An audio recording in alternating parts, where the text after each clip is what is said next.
We like to categorize food just so people can understand like what their building blocks are going to be. I'll start off with the grains food group. Many grains contain not only helpful nutrients like B vitamins, but many grains contain fiber, which are actually incredibly helpful. Some grains contain protein, like quinoa is a great example. Another food group is the vegetables group. We then split those vegetables into two categories: non-starchy vegetables, which include tomatoes, lettuce, many greens, celery, carrots. Non-starchy vegetables tend to be lower in carbohydrates and really high in fiber, and they're great options, I think, to include on a daily basis. And then we have starchy vegetables, which include corn and potatoes. Sweet potatoes are in that group. Starchy vegetables do contain quite a bit of carbohydrates per serving, but they also contain great health benefits like fiber and many vitamins and minerals. Another food group category are fruits. A lot of fruits are going to have slightly higher carbohydrate counts. They're still providing those micronutrients, but it just means that we might have to be a little bit more intentional with how we're navigating the bolus around that. The protein group contains everything from meat like beef, chicken, fish, but also non-meat options as well, like tofu, beans, and legumes. Many of the dairy products as well contain protein, like milk and cheese, again, which can be helpful in keeping us satisfied. Some dairy products do contain carbohydrates. Many yogurts do, unless they're like an unsweetened plain yogurt.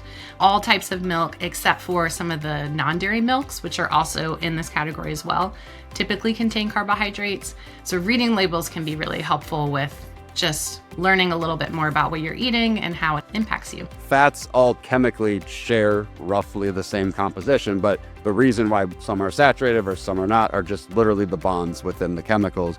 Saturated fats tend to be the solid fats. So think about your butter, your coconut oil. They can be solid at some point. They can be melted, but they tend to be solid. Your animal fats are more likely to be saturated. But on the flip side, your polyunsaturated, monounsaturated tend to be plant-based. And they don't always have to be plant-based, but they tend to be plant-based. So your nuts would be a great example of that. Your olive oil, a great example of that as well.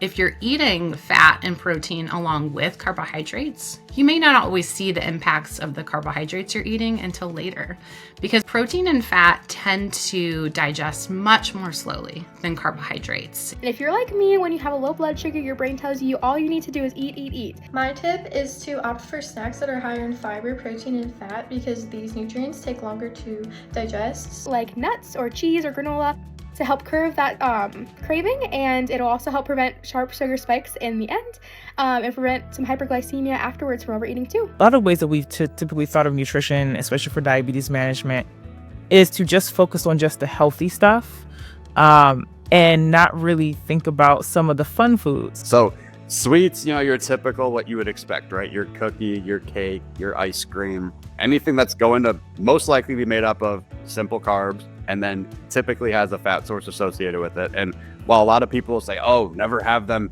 you have diabetes, it's the worst thing, it'll spike your blood sugar and it'll stay high. I feel like life's too short to not enjoy food periodically. Next time you reach for a cupcake and someone asks you, hey, can you really eat that? It's good practice to remind them that managing diabetes isn't about cutting out foods entirely. It's more about making choices based on how your body responds, whether this be through adjusting insulin, timing meals, or balancing carbs with protein and fiber. Remember, it's all about flexibility, not restriction. It's totally fine if you work it into your nutrition plan, as long as you have a game plan going in. If you know my medication's on point, you know when you're having it, you're boosting insulin sensitivity beforehand, not a problem at all.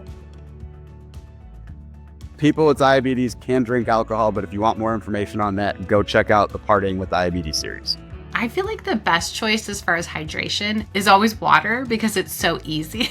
I think flavored teas are great. I love my coffee. It's one of the favorite parts of my morning. I do have to give a little bit of insulin for it. I love a little bit of creamer in my coffee, so a little bit of it's for that. But also caffeine does raise my blood sugar if I drink it, even if it is just black coffee. But long term, it actually increases insulin sensitivity. So it's actually a positive thing in diabetes management. At the end of the day, nutrition should be something that adds to your life instead of something that takes over your brain and, makes you constantly think about it.